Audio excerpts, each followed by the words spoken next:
अस्सलामुअलैकुम दोस्तों, अगर आप ज़िंदगी में सुकून चाहते हैं और ये चाहते हैं कि आप आगे बढ़ें, इतना आगे बढ़ें कि आप अपनी एक्सपेक्टेशंस को भी पार कर जाएं, तो आपको चाहिए कि आप अपने लिए लेगेसी यानी विरसा या तरका बनाने का सोचें।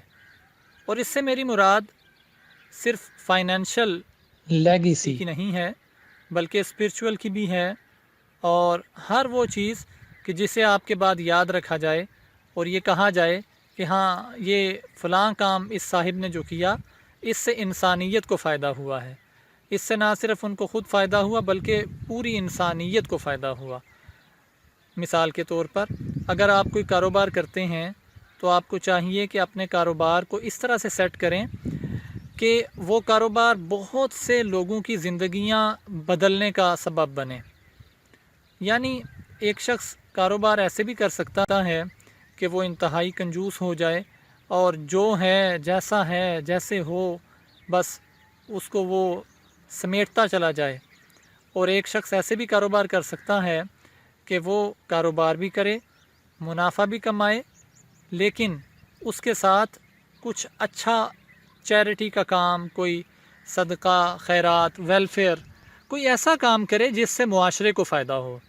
यानी पैसा कमाना ही सब कुछ नहीं होता। आज जिस तरह के हालात के अंदर हम मौजूद हैं, तो आपने देखा कि पैसा जो है वो एक सेकेंडरी चीज़ बन चुका है।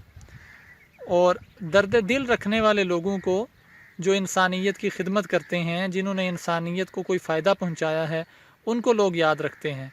अगर आप भी ये चाहते हैं कि आपको 100 साल बाद, 200 साल बाद, हत्ता कि 1000 साल बाद भी याद रखा जाए, तो सोचिए वो कौन लोग थे हमसे 1000 साल कबल, और उन्होंने क्या किया कि उनके नाम का डंका आज भी बज रहा है, उनको आज भी अच्छे लफ्ज़ों में याद किया जा रहा है।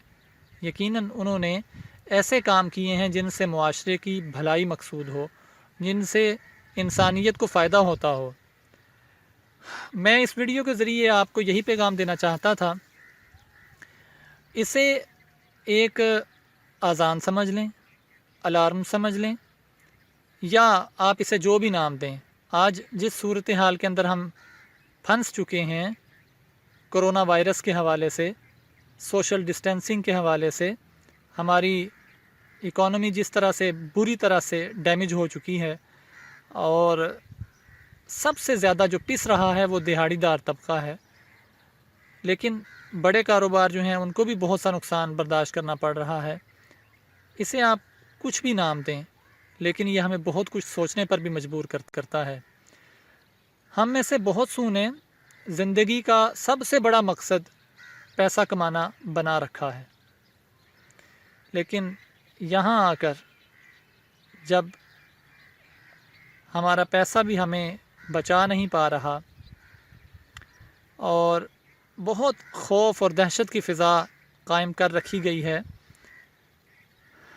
यहाँ फिर हमें सोचना पड़ता है कि आखिर पैसा किस लिए कमाया जा रहा है। सिर्फ़ अपनी तमा और लालच को पूरा करने के लिए, या इसके कोई और मकासद भी हैं। दौलत ज़रूर कमाएं, बहुत सी कमाएं, लेकिन मकासद ऊंचे रखें। दौलत कमाने को ही मकसद ना बना लें। सिर्फ़ दौलत कमाना मकसद हुआ तो जिस दिन आपकी दौलत आपका साथ छोड़ेगी, आपका मकसद फ़ौत होगा, आप भी हमेशा के लिए फ़ौत हो जाएंगे। लेकिन अगर मकसद बुलंद हुआ तो आपका नाम सदियों तक याद रखा जाएगा और रोज़े आखिरत भी आपको इसका हिस्सा मिलेगा। अस्सलामु अलैकुम वरहमतुल्लाहि वबरकातुहू। इस वीडियो से आपको जो कुछ भी अच्छी बात समझ आए या आपके जहन में कोई और अच्छी बात हो, तो वो कमेंट्स के अंदर ज़रूर शेयर कीजिए। अल्लाह हाफ़िज़।